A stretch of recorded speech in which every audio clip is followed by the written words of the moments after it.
Active से passive में करने का मतलब क्या होता है कि एक बात को एक तरीके से कहा जाता सकता है, उसको दूसरे तरीके से बोलना है। जैसे वो खाना खाता है, खाना उसके द्वारा खाया जाता है। वो फुटबॉल खेलता है, फुटबॉल उसके द्वारा खेली जाती है। ठीक है, क्लियर है। इसमें ये याद रखना है, सब्जेक्ट को ऑब्जेक्ट बना जाते हैं और ऑब्जेक्ट को सब्जेक्ट, यानी जो काम वो करता है वो सबसे आखिरी में चला जाएगा, जो काम होता है वो पहले आ जाएगा, जो काम हुआ। ठीक है, और इसमें हमेशा वर्ब की थर्ड फॉर्म और बाय का इस्तेमाल होता है ना। कहीं कहीं में टू और विद का भी इस्तेमाल होता है, ज़्यादातर केस में बाय का इस्तेमाल होता है। ठीक, अब सबसे मेन बात इसमें ये भी है कि सब्जेक्ट को क्या करना है, ऑब्जेक्ट करना है, और ऑब्जेक्ट को सब्जेक्ट।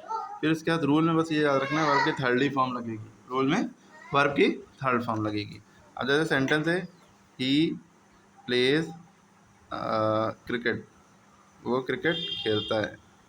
तो इसमें सबसे पहले पहचानिए सब्जेक्ट क्या है। सब्जेक्ट उसे कहते हैं जो काम करता है। ये सब्जेक्ट हो गया, ये वर्ब की फर्स्ट फॉर्म हो गई, है ना, जिसमें एस लगा हो वो वर्ब की फर्स्ट फॉर्म है। ठीक, और जो लास्ट में है ये ऑब्जेक्ट हो गया आपका। तो आपको पता है एक्टिव से पैसिव में करना है।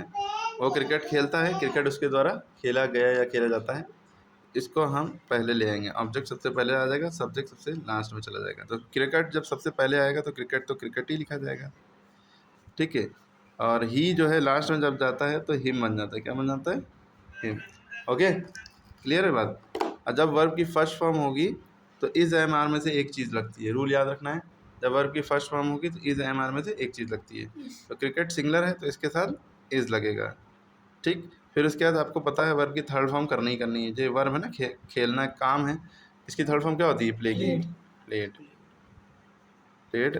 फिर उसके बाद बाई लगना है। ठीक, अच्छा ये हमने कैसे किया, इसका रूल आपको याद रखना है। वो रूल ये है कि सब्जेक्ट प्लस वर्ब की फर्स्ट फॉर्म प्लस एस या ई एस प्लस ऑब्जेक्ट अगर है, ठीक है, तो आप सबसे पहले ऑब्जेक्ट लिखेंगे, फिर इज एम आर में से एक चीज़ लगाएंगे, प्लस वर्ब की थर्ड फॉर्म लगाएंगे, प्लस बाय, प्लस सब्जेक्ट।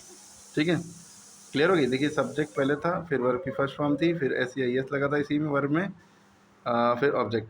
तो हमने क्या किया, सबसे पहले ऑब्जेक्ट उठाया, ऑब्जेक्ट क्रिकेट था, सबसे पहले वो लिखा।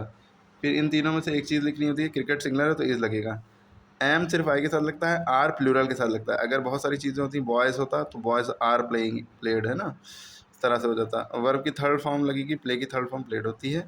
बाय माने द्वारा होता है, इस जरिए, तो ये लगना ही लगना होता है। और किसके द्वारा? ही क्या, हिम। आई होता तो यहाँ पे मी हो जाता, यू होता यू ही रहता।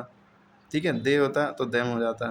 ओके, इस तरह से सेंटेंस होते हैं। एक सेंटेंस जैसे यू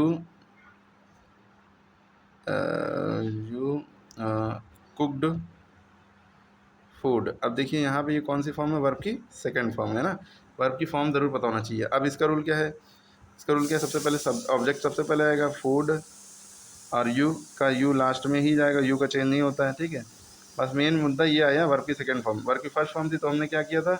इज लगाया था, इज एम आर में से एक चीज़, और वर्ब की थर्ड फॉर्म। इसमें जब सेकंड फॉर्म होगी तो वाज या वर्ब में से एक चीज़ लगेगी। फूड सिंगुलर है तो फूड वाज, कुक का कुकड बाय यू। ठीक है, अगर इसमें होता ही इज़ प्लेइंग क्रिकेट तो cricket is being played by him. He has played cricket, cricket has been played by him. और बीइंग और बीन में फ़र्क होता है, बिन। ठीक है, इस तरह बहुत सारे लोगों ने अदर वीडियो बनाई, उसको देखें, तो ये बेसिक वीडियो थी। ठीक है, एक्टिव पैसिव पे।